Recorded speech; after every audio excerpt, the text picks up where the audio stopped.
Создавањето на услови за повисок економски развој на општина Радовиш и на целата Република Македонија е наша цел и задача заедно со локалната власт, и затоа денеска со градоначалникот остваривме средба со бизнисмените од општина Радовиш. Средбата беше успешна, наидовме на добар прием, се работи за луѓе кои што знаат како да водат бизнис и кои што знаат како да инвестираат, но им треба овде и онде помош од државата или од локалната власт.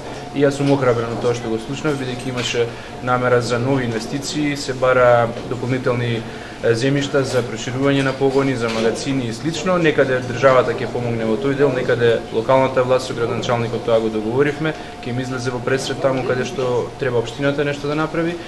Царинската управа и управата за јавни приходи во својот дел ќе им бидат и понатаму партнер на фирмите во Република Македонија, и затоа сметам дека од денешната средба произлегува неколку конкретни заклучоци со кои што во иднина ќе можеме да реализираме некои инвестиции за Радовиш и за цела Република Македонија. Е битно и помалите и поголемите домашни инвеститори да ги поддржиме, да ги охрабриме, да им создадеме услови да инвестираат во нови фабрики, нови погони, да се отворат работни места, односно да се подобри животен стандард на граѓаните. Што е со ТИРС зоната, односно формирањето на слободната економска зона? Слободната економска зона е во фаза на формирање, имаме некои прашања од имотно-правна природа, кога тие ќе се разрешат, а работиме заедно со локалната власт на нив, ќе почне реализацијата на зоната, така да очекувам дека заедно во комбинација со индустриската зона што самата општина ја планира, тоа ќе создаде доволен простор за реализација на нови инвестиции.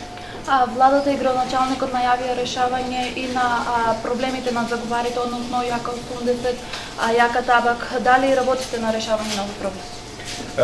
Владата има собствена програма и во тој дел правиме напори да се решат сите оние заглавени предпријатија кои што со години кои што се отворени стечајни постапки. Со новите закони, со новата законска регулатива ќе се овозможи во рок од 12 месеци да се завршат отворените стечајни постапки за преку 80 компании за кои што со години се отворени стечајни постапки. На тој начин верувам дека ќе се излезе од таа агонија и ќе се тргне напред. Оној дел што е здрав ќе може да се спаси, оној дел што не може да се спаси, барем ќе се знае неговата иднина.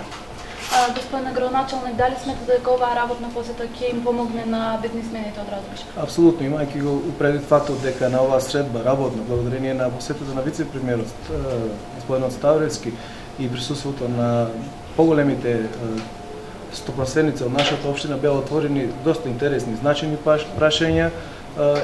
Беа од нивна страна отворени и проблеми кои што ги засегаат во секојдневното работење, кои што влијаат на нивниот бизнис.